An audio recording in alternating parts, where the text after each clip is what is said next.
Chapter 16. And when David was a little past the top of the hill, the servant of Mephibosheth met him with a couple of asses saddled, and upon them 200 loaves of bread, and 100 bunches of raisins, and 100 of summer fruits, and a bottle of wine. Then said the king unto Ziba, What meanest thou by these? And Ziba said, The asses be for the king's household to ride on, and the bread and summer fruit for the young men to eat, and the wine, that such as be faint in the wilderness may drink. And the king said, And where is thy master's son? And Ziba said unto the king, Behold, he abideth at Jerusalem. For he said, Today shall the house of Israel restore me the kingdom of my father. Then said the king to Ziba, Behold, thine are all that pertaineth unto Mephibosheth. And Ziba said, I humbly beseech thee, that I may find grace in thy sight, my lord, O king. And when King David came to Bahurim, behold, thence came out a man of the family of the house of Saul, whose name was Shimei the son of Gera. He came forth and cursed still as he came. And he cast stones at David, and at all the servants of King David, and all the people, and all the mighty men were on his right hand and on his left. And thus said Shimei when he cursed, Come out, thou bloody man, and thou man of Belial.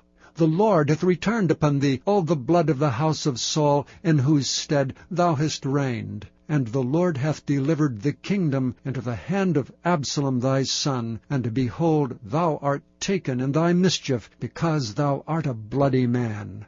Then said Abishai the son of Zeruiah unto the king, Why should this dead dog curse my lord the king? Let me go over, I pray thee, and take off his head.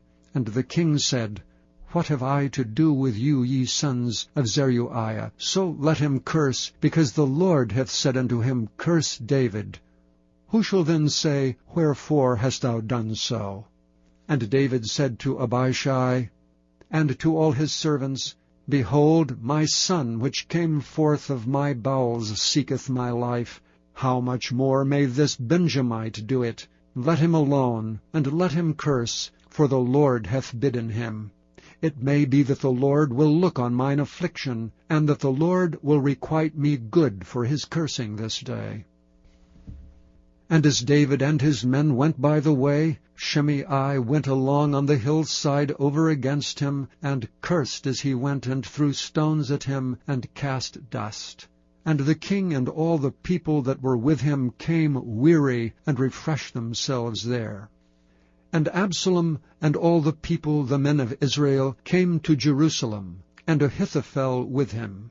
And it came to pass, when Hushai the Archite, David's friend, was come unto Absalom, that Hushai said unto Absalom, God save the king! God save the king! And Absalom said to Hushai, Is this thy kindness to thy friend? Why wentest thou not with thy friend? And Hushai said unto Absalom, Nay, but whom the Lord and his people and all the men of Israel choose, his will I be, and with him will I abide.